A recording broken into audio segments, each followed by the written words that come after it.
The doors to the Viridian tea house are open once more. Hello, everybody. How are you doing? I can't complain. I'm doing really well. I had quite a lovely time at Mile High Con. Much thanks to the folks who put it on this year. It was really a lot of fun, and for my first time attending as a vendor, it's pretty cool. I met lots of people who were interested in my tea company and in my books, and it was just nice just to meet and talk with folks too. And also a big shout out thanks to my friend Zoe, who came in on Sunday to help me out and to crack me up for 3 hours straight. Zoe, thank you so much for your help, and I'm very honored that you are in my life as a very dear friend. So thank you so much. And before I begin, I didn't plan this, but apparently everything I'm going to talk about today, with the exception of my tea, all came from Mile High Con. So this is the Mile High Con episode. Yay. All right, well, without further ado, let's get started. Oh, before I forget, in 2 weeks, November 5th, I will be a vendor at the Inglewood Holiday Bazaar. I will put more information on this video once it's been uploaded. But yes, that'll be November 5th, and I think the hours are from 10 to 4 or 9 to 4. But yes, I'll confirm the hours and I'll put it on this video. But once again, November 5th, if you are going to be near Inglewood, Colorado, you can check me out and a whole bunch of other vendors at the Holiday Bazaar. So see you soon. All right, so let's get started with the Mile High Con episode of Viridian Tea House. And yeah, let's just start with this one.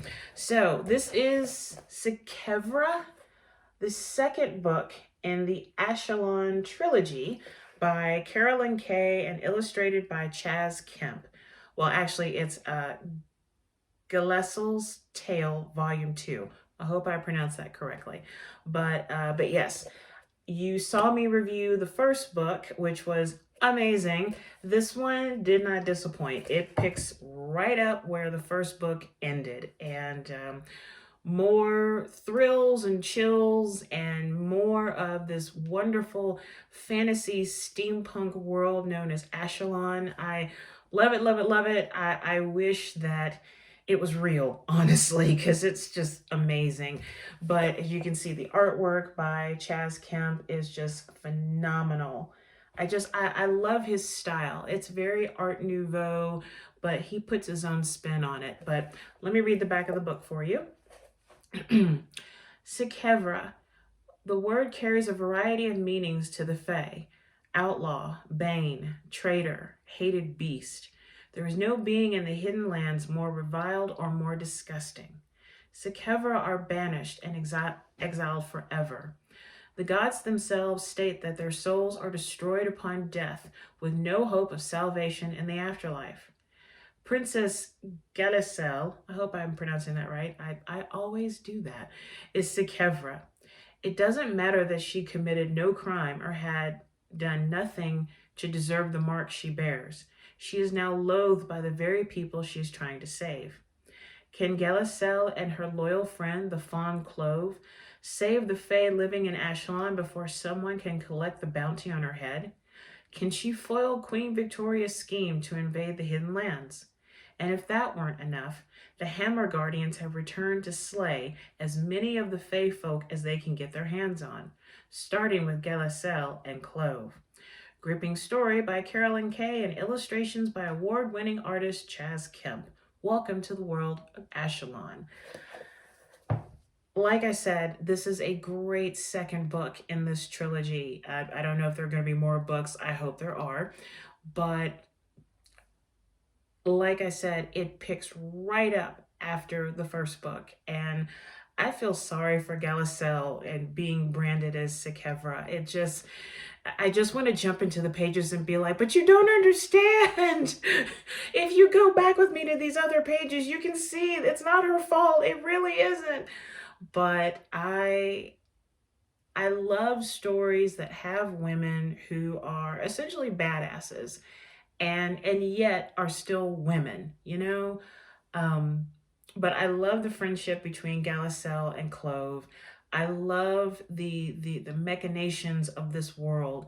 And in fact, a there's a map in here. I don't know if you can see it, but it's basically a map of our world, but just echelon. America is known as Fredonia. Let's see. Asia is Shenzhou. Um, Australia and New Zealand or Oceania, so on and so forth. But yes, if you are looking for a really good series that takes place in a steampunk magic fantasy world, you can't go wrong with Galacel's Tale. Book one is, oh goodness, let's see. I always get the names wrong. Let's see. The first one is called Dienvek. That's volume one. This is volume two. And actually this weekend I picked up volume three. So be on the lookout for a review of that. But yes, Sikevra by Carolyn Kay. I give it Viridian Tea House's 5 Pots of Tea.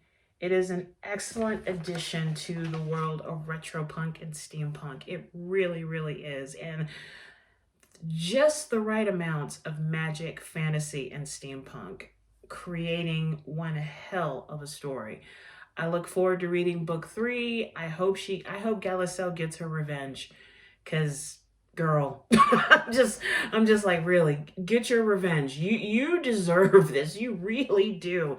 But thank you so much, Carolyn, and thank you so much, Chaz. Thank you.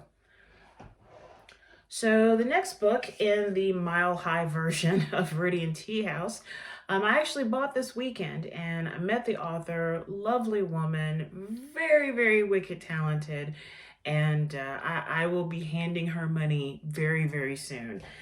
First book in the Magic Smith series. It's called A Drop of Magic, and the author's name is L.R. Braden. This is it's that typical, not so typical, what is it called? The hero's journey, where you have this person who doesn't really fit in, but they don't know why. And then a situation happens where they find out why. And at first they deny it. And then they go through a period of loathing or depression. And they finally resign themselves to the fact of who and what they are and what they're supposed to overcome. And then the journey truly begins for them. This did not disappoint at all. This was a fantastic introduction to a series that I'm really looking forward to reading book 2. So let me read the back of it for you. The war isn't over. With the world clinging to a fragile peace forced on the Fae by humanity after the Fairy Wars, metalsmith Alex Blackwood is plunged into the world of the half-Fae who traffic in illegal magical artifacts. Her best friend's murder and his cryptic last message place her in the crosshairs of a scheme to reignite the decade-old war between humans and Fae.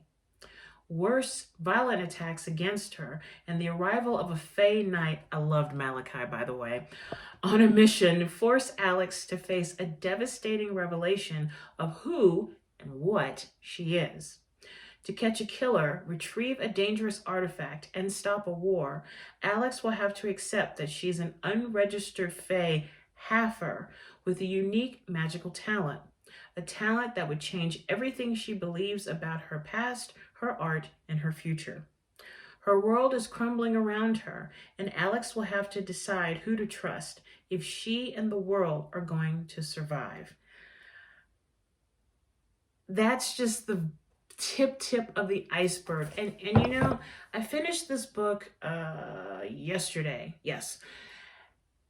It had a great mystery to it. I mean, yes, you're dealing with the hero's journey. You're dealing with urban fantasy. You're dealing with this war that happened between the Fae and humans, and how there's this uneasy peace between the two. But there's also a mystery. I mean, I love a good murder mystery. I really do. And the murder mystery in here was, c'est si bon, n'est-ce pas? Wonderful. Great execution of fantasy, mystery, history, if you want to say that too. And it's all set in Colorado, my new home of 2 years now. And I loved it. I truly loved it. I don't want to give away more than what I read on the back, but it was just a damn good story, and I loved the surprise at the end. And I actually, during Mile High Con, I walked over to her table and I said, the cat, and I'm not going to tell you all of what I said, but she basically was like, yeah, yeah, yeah. But I love the characters. Like I said, I love the Fey Knight Malachi and his thing for blueberry pancakes and chocolate. Go figure. And I loved how Braden describes her fairies. Some of them are so beautiful that you can't stand to look at them, and some are so terrifying you can't stand to look at them. Add to it some werewolves and all kinds of creatures and monsters, and a really cool bookstore, which I wonder if it's Boulder Bookstore, because that bookstore is amazing. And you have got the introduction to a hell of a good series. So A Drop of Magic by L.R. Braden receives Viridian Tea House's 5 Pots of Magic tea. Excellent, excellent read. And I really can't wait to read book 2. And happily enough, all of her books are on her Etsy site. So not only is she a writer, but she also makes jewelry as well. And I'll put her Etsy store link on this video once it's uploaded, so you can get all the goodies. So not only books, but also jewelry as well. So thank you so, so much. I really, really enjoyed this book. And like I said, I enjoyed Malachi and the cat.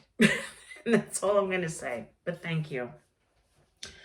All right, so books aside, now we're going to get to the tea part of this lovely video. And I am releasing a new blend from my company, Viridian Tea Company, that I made some time ago, but I kept putting it off and putting it off. And I said, Sydney or the bush, just go ahead and release it. So this is the Quiet Journey of Tea. This is a new herbal tisane from my company. The ingredients are chamomile, passion flower, orange peel, lemon balm, and skullcap. So one thing that I'm going to do more of on these videos is whenever I either release a new tea blend or I'm reviewing a tea blend, I'm going to delve in a little bit more regarding some of the ingredients. I do get a lot of people asking me, well, what's this good for? What's this good for? And do you make any teas that are good for this or that? And it's like, my teas are creative inspired, not health inspired, but that doesn't mean that the tea is not good for you. In fact, tea is good for you. So I did a little research and I went to the website known as the Botanical Institute. Thank y'all so much. And for passion flower, if you've always wanted to know, passion flower may improve your sleep. It may reduce your anxiety. It may reduce your menopausal symptoms, and it may support your cognitive health. You can't go wrong with that. Plus, the taste is, I really like it. It's kind of mild, but it's not like, oh, what did I just drink? Now, for skullcap, and I also looked at the herb company that I use, which is Monterey Bay Herb Company in California. I've been using them for years, and they are fantastic, a great website to go to. It's American skullcap that's in the tea. And once upon a time, it was used for female weaknesses, but it is bitter. And they recommend on their website, if you are going to make it into a tea, add chamomile or peppermint to make it a little bit smoother, which actually I put chamomile in this blend. American skullcap may assist you with stress, and it may improve your sleep. So the story behind the Quiet Journey of Tea, as I tell people, all my tea blends have a story behind them. I have been meditating for years, And I also feel that tea meditation is something that I really would like to do more of. I do the tea meditations at the end of these videos, so I really wanted to make a tea blend that was just meditation itself. And I also thought too with Chado, or the way of tea, it's a very quiet feeling. It's a quiet moment. And so, with the quiet journey of tea, I wanted to create a tea blend that you can enjoy while you're enjoying silence wherever you are, or if you are just finishing a meditation, or if you're just enjoying a nice afternoon or morning of reading. Since this is an herbal tisane, there is no caffeine whatsoever. And in making the pot for today, I use 1 tablespoon per 8 ounce of water, and then I also let it steep for about 7 minutes. Herbal tisanes, you can let them steep between 5 to 7 minutes. I just did 7 just to let the ingredients enjoy the water as much as possible. So, this is the quiet journey of tea brought to you by my tea company, Viridian Tea Company. Here we go.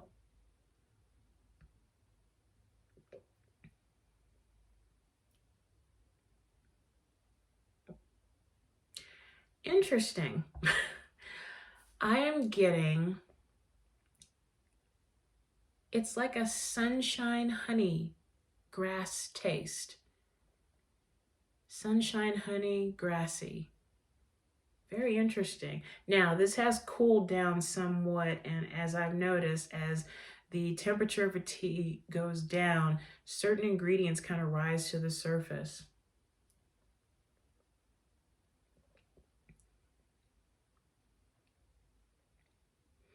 Again, I am getting, okay, now I'm getting more of the mint, of the lemon balm. Yeah, because lemon balm kind of has like a minty taste to it. But I'm getting a honey, sweet hay, grassy, minty taste. But all in all, the skullcap's bitterness, it's not there.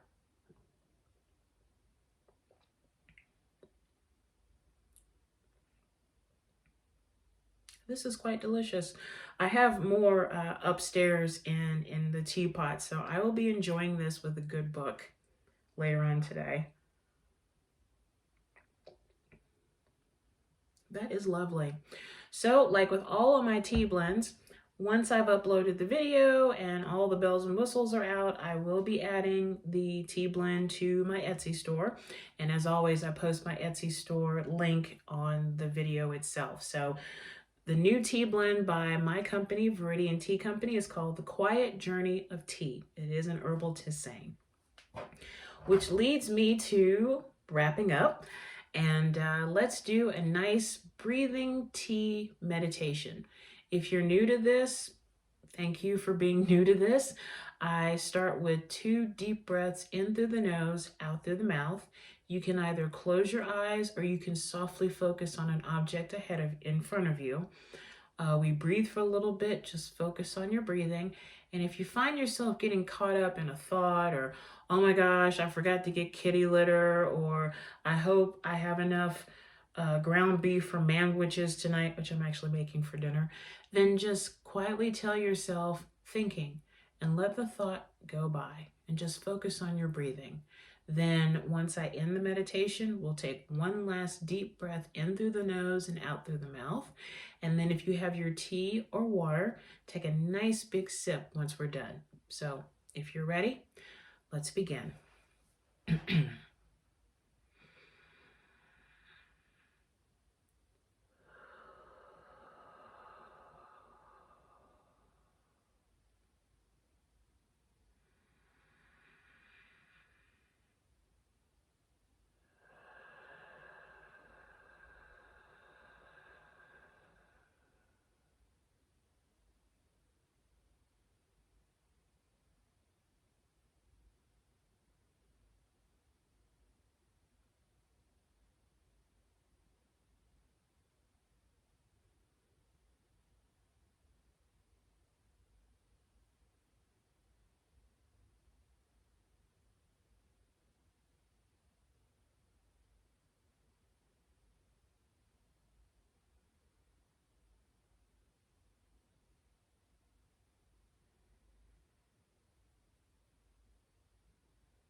Now, as we end this breathing meditation, take a deep breath in through the nose and out through the mouth.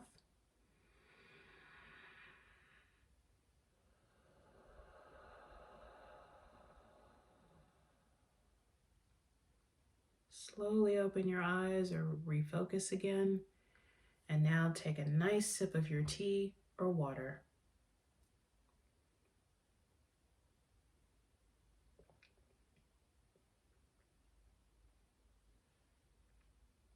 That's lovely. Well, thank you so much for joining me for the Mile High Con version of this video of Viridian Tea House. Extra thanks to L.R. Braden, Carolyn Kay, Chaz Kemp, the folks at Mile High Con, and to my lovely at the end of, I always try to talk about things that excite me or inspire me. So this is my new tea pouch. Isn't that awesome? And the gentleman on the front, and I actually looked this up to make sure I had the right name, is Dr. Marmitas von Tubesnoot. And this lovely pouch was made by Creating Meraki Studios. And I will put their information on the video as well. But in here, I will have my a couple of tea bags, some spoons, an infuser, and maybe a little cup so that wherever I go, I can always have a nice cup of tea. And I can enjoy it with Dr. Tubesnoot. When Brooke, the founder of this studio, was telling me about the different characters, because there's like 5 or 6 different characters that go along with the doctor. And when she got to this one, I said, sold. I love his name. So anyway, this is my new tea pouch, traveling tea pouch by Creating Meraki Studios of Colorado. So thank you guys so much for watching this video. I truly appreciate it. And oh yes, one more thing too. I'm still looking for emails from people. There is a raffle going on. If you send me an email, teagoddess74@gmail.com, and that's TEA, telling me your favorite kind of tea, you enter into a raffle where you receive a free bag of tea and also a lovely teacup. I did have it where I was just going to choose one person, but I've extended it to choosing 2 people, and they will be chosen at random. Your deadline is Halloween, and I will choose the 2 lucky winners on November 1st. So once again, if you send me an email to teagoddess74@gmail.com telling me your favorite kind of tea, you will automatically enter in to receive a mug and a bag of tea from my company. So good luck. You got until Halloween. But until then, take care of yourself and each other. Raise your teacup high, and I'll see you soon. Bye for now.